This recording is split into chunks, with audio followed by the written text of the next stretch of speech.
Yes, we do want to say this, and I don't think we're barred from saying these things truly.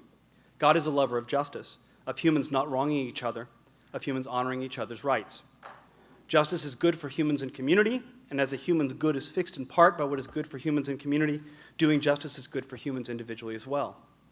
God's loving justice is thus, if nothing else, a matter of God's loving human beings. If one thinks that this love of human beings is a necessary feature of God, then God's love of human justice will be necessary, if contingent, contingent. And I hope that no one who claims that God's love of humans is only contingent will complain that, on my view, God's love of the justice that binds us humans would be contingent as well. But God's being a lover of human justice does not explain, not yet, how it is possible for God's action ever to be properly assessed in terms of human justice, any more than my being a lover of the order that is exhibited by the life in a bee colony would explain how I would be wronging the bees when I traipse over to their colony and free riding on bee justice take their artisan honey. Consider, though, the following analogy. God can cause thoughts to form in human minds as God wishes. God can cause us to have true beliefs or false beliefs, correct or incorrect judgments, appropriate or inappropriate desires. But if God wants to guide our thoughts and desires by speech, then God is going to have to subject himself to linguistic norms, those of language generally and of a particular language, in order to do so. By subjecting himself to linguistic norms, by entering into our linguistic practices to communicate with us, we can characterize what it would be for one of God's speech acts to be defective. If God were intentionally to make false assertions, or to direct us to do what we lack reason to do, then God's speech acts could not be described as other than defective. Linguistic norms are typically norms of bipolar normativity, norms that connect speaker and hearer. God can avoid being subject to these norms by refraining from engaging in our linguistic practices and communicating with us. Justice norms are all norms of bipolar normativity. God can avoid being subject to these norms by refraining from engaging in our cooperative practices in dealing with us. But if God chooses to deal with us not simply causally, but also cooperatively, then God enters into the form of human justice. If God chooses to deal with humans cooperatively, or more broadly, second personally, as he did with the Israelites, then God has to subject himself to justice norms in order to do so. The moral is, of them with whom God cooperates, we can speak coherently of what it would be for God to wrong them, and so to make sense of the praise given to God that God would never do such a thing, because God is perfectly faithful. To those with whom God is not cooperating, we cannot speak coherently of what it would be for God to wrong them, for God neither shares nor enters into the form of justice with them. The slightest breach of a promise or the smallest lie to the Israelites by God would have been a divine injustice and would have morally discredited God. The total destruction of the Jerichoites was not and did not. It is reasonable to ask how far God's entering into a relationship of cooperation with some human being places God under the norms of justice with respect to those human beings. Does God's placing himself under those norms last just as long as the cooperative projects say? Or does it outlast it? Does God's placing himself under those norms place God under all norms of justice, or only under those norms that are, roughly speaking, relevant to the common task? I have no settled view on these issues, except that they now have been made in a way, I should say, what I wrote, simply, I'll say it, simply academic. For God became a human being, and in so doing entered our decaological order once and for all. My central concern has been to show that God's ordering the destruction of Jericho is not morally discrediting, in the way that God acted in some way that the moral order precluded God from acting. But one might say that even if this mission were to succeed, it would leave a distinct task undone, and indeed might very well make that distinct task harder to perform. For one might claim that God's actions with respect to the Jerichoites were discrediting in a different way. God's doing that either showed or made God a being of the sort that it would be wrong for humans to give their allegiance to. Perhaps God didn't do anything wrong. There were, so far as we know, no relevant standards of normative assessment by which God could be properly faulted for God's actions. But we would be doing something wrong, perhaps even wronging some of our fellow humans, the Jerichoites perhaps, by allying ourselves with that being. This is not an unfamiliar phenomenon. If our long-standing family business is going under due to some perfectly fair but hard-nosed competition by a rival, we may rightly think both that our rival's not doing anything wrong with respect to us, but nonetheless, I ought not to ally myself with that rival. Doing so exhibits a kind of wrongful disloyalty, a lack of solidarity with my family. The same might be said of the critic of the view that I have defended, holding that even if God cannot be properly faulted for God's treatment of the Jerichoites, Nevertheless, good old anthropocentric value requires unity with our fellow humans over and against this alarming being who is so awesome, but seems nevertheless so, well, uncivilized. I have less to say on this subject as well.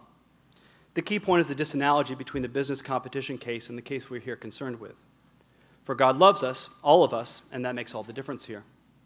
This generates the easy retort, some love. I confess I do not know exactly what to say about God's love in the destruction of the Jerichoites. Others have said it and will say it during this conference. But here are some initial remarks in the direction that strike me as most promising. As I am sure is true with respect to all parent-child relationships, I do an awful lot of things that are such that my children, especially the younger ones, do not understand how they're compatible with my love of them. I commend to you footnote 36 if you want an example of this. My children see how I deal with them in ways that must look very arbitrary, very severe in some cases, very lax in others. Without saying that I really know what I'm doing, I'm very confident that they lack a justified judgment, that I'm faulty in the specific ways that, and to the degree that, they must think that I'm faulty. And they of course, have counter-evidence in favor of the view that I love them from my treatment of them. But there's one piece of evidence of my love for them that is distinct from their assessment of the ways that they are benefited and burdened by my actions. It is a piece of evidence that they are at least slightly better suited to evaluate. It is, to put it plainly, that I enter into their condition. I crawl on the floor. I play their games, many of them tedious, right, and so forth. Much, not all of this, is joy, but is only joy on account of the fact that I love them. We likely understand little about God's aims and purposes, save the little of which God has assured us in speaking to us. But as in the case of my children and me, there is another bit of evidence. That is not what God does to and for us, but what God does with respect to his own status in dealing with us. He bothers to speak to us, to enter into our condition, to hear and respond to our entreaties, and finally even to become one of us. Thank you.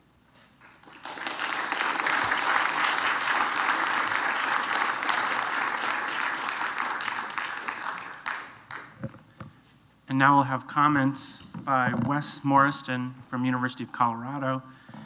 He very kindly agreed to step in and provide comments when Quentin Smith was unable to do that for us. But I think we will see that it was an excellent choice. Wes? Well, it's a real privilege to comment on such a challenging and clarifying paper. Helped me clarify my own thoughts about these matters quite a bit to work through it and compose a response. So thanks, Mark. Thank you. The walls of Jericho have fallen.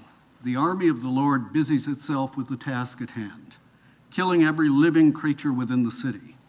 An Israelite captain wrests a small child from the arms of its terrified mother and decapitates it. A moment later, he thrusts the sword into her heart. It's a big job, but by sundown, all the inhabitants of Jericho are dead. The ground is soaked in their blood. What is the fact, if it is a fact, that God commanded the ancient Israelites to do this? Tell us about his moral character. Is he, to put it in a sanitized way, guilty of moral error? Professor Murphy can find no ground for such a judgment.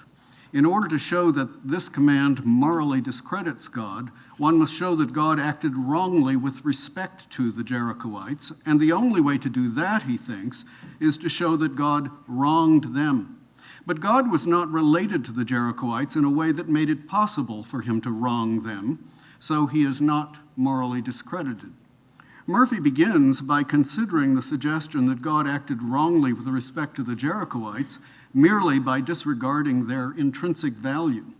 His response is that we're in no position to make such a judgment. God knows vastly more than we about the consequences of the extermination program. For all we know, he may have had wonderfully good plans and purposes that are best served by commanding the systematic slaughter of these particular men, women, children, and animals.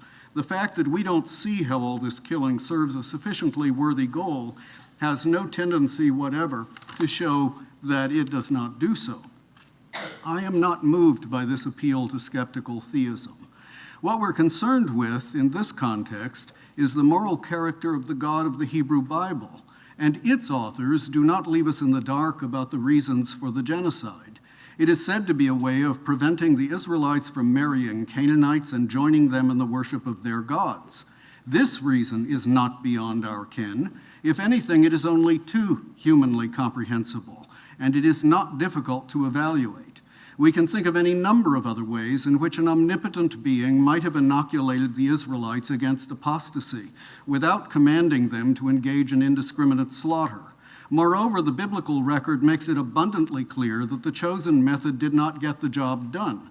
God's supposed plan simply did not pan out.